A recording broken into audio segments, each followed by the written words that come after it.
आज से हम लोग शुरुआत करने वाले हैं क्लास 9 के चैप्टर टिश्यूज की। हम लोग आज इसकी इंट्रोडक्शन वीडियो को जानेंगे और बाकी टॉपिक हम लोग आगे आने वाली वीडियोस में कवर करेंगे।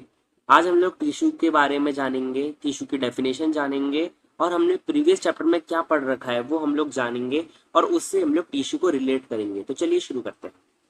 जैसा कि हमने प्रीवियस चैप्टर में पढ़ रखा है कि सेल किसी भी चीज की सबसे ज्यादा, किसी भी ऑर्गेनिज्म की सबसे ज्यादा छोटी यूनिट होती है, जिसे हम लोग फंडामेंटल यूनिट भी कहते हैं, क्योंकि ये सबसे छोटी होती है और इसी के द्वारा जितने भी बॉडी के फंक्शंस होते हैं वो होते हैं। In unicellular organism a single cell perform a basic functions. जैसा कि हम जानते हैं, हमने प्रीवियस चैप्टर में ये भी पढ़ रखा है कि जो सेल है वो यूनिसेलुलर ऑर्गेनिज्म में सिर्फ एक होती है और वही जितने भी उसके अंदर फंक्शंस होंगे, जैसे उसके अंदर डाइजेशन होगा, उसके अंदर एक्सक्रीशन होगा, ये जितने भी चीजें होंगी ये सब एक सिंगल सेल परफॉर्म करेगी।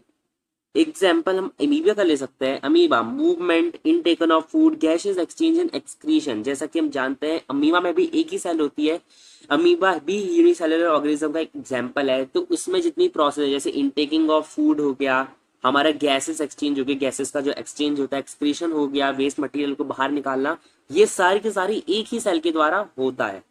Multi cellular organism consist of millions of cell. जैसे कि हमने पढ़ रखा है कि जो मल्टी सेल्युलर ऑर्गेनिजम्स होते हैं, जैसे ह्यूमन हो गए, जैसे प्लांट्स हो गए, तो उनके पास उनके मिलियंस ऑफ सेल्स होती हैं जो कि डिवाइड करके और नई सेल्स को बनाती हैं। These cells are specialized to carry out specific function। जो ये सेल्स होती हैं ये कुछ स्पेसिफिक फंक्शंस कैरी आउट करती हैं। जैसे जो डाइजेशन वाली सेल्स होंगी वो डाइजेशन करेंगी, जो रेड ब्लड सेल होंगी वो ब्लड का काम करेंगी, वो फ्लो करेंगी, और ऐसी जो रिप्रोडक्टिव सेल होंगी वो रिप्रोडक्शन में काम आएंगी। तो वैसी जितनी भी सेल्स होती है उनका एक स्पेसिफिक फंक्शन होता है। तो अब हम लोग हमारे नेक्स्ट टॉपिक जो कि है टिश्यूज का इंट्रोडक्शन, उसको जानेंगे। Tissue. A tissue in biology is defined as a group of cells that possess a similar structure and perform a specific function।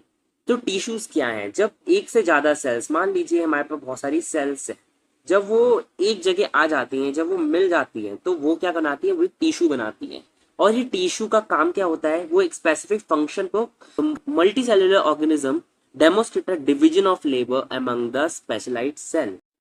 सो जो मल्टी सेलुलर ऑर्गेनिजम्स होते हैं उसमें बहुत सारी सेलें होती हैं, इसका मतलब उसमें टिश्यूज बनते हैं। और टिश्यू क्या करते हैं? वो क्या करते हैं, किसी भी एक सेल के ऊपर बर्डन ना आए, मतलब जितने भी काम होता है, जो एक स्पेसिफिक फंक्शन है, मान लो जितना भी डाइजेशन है, ठीक है, मान लो डाइजेशन है, ठीक है, तो डाइजेशन का जितना भी काम होगा वो एक सेल के ऊपर, वो एक सेल के ऊपर ना आ जाए, इस चीज का ध्यान रखेगी और उसको सब सेल्स में डिवाइड कर देगी। मतलब उस एक सेल का लेबर पूरे के पूरे सारे के सारे सेलों में डिवाइड कर देगी टिश्यू के। एग्जाम्पल्स अगर हम लोग देखें कुछ टिश्यू के, तो human being muscle cell contract and relax to cause movement, nerve cell carry messages, blood transport oxygen, food, hormones and wastage material. तो जैसे हम जानते हैं कि ह्यूमन बॉडी के अंदर हम लोग मसल सेल का एग्जाम्पल ले सकते हैं। नेक्स्ट है in plant, vascular tissue conduct food and water throughout the plant. तो हम लोग जैसा कि जानते हैं प्लांट्स के अंदर कुछ वर्स्कुलर टिश्यूज होती हैं जिनको हम लोग जाइलम और फ्लोएम के नाम से जानते हैं। ये क्या करती हैं? ये पूरे के पूरे जो प्लांट होता है उसमें हर जगह, हर पार्ट में वाटर और जो फूड होता है उसको पहुंचाने का काम करती हैं। तो ये यहाँ पर वर्स्कुलर टिश्यूज करती हैं। तो इसी के साथ हमारा जो पहला चैप्टर है, पहले चैप्टर का जो इंट्रोडक्शन पार्ट है वो आज खत्म होता है। इसके हम लोग नेक्स्ट टॉपिक अगली वीडियो में डिस्कस करेंगे।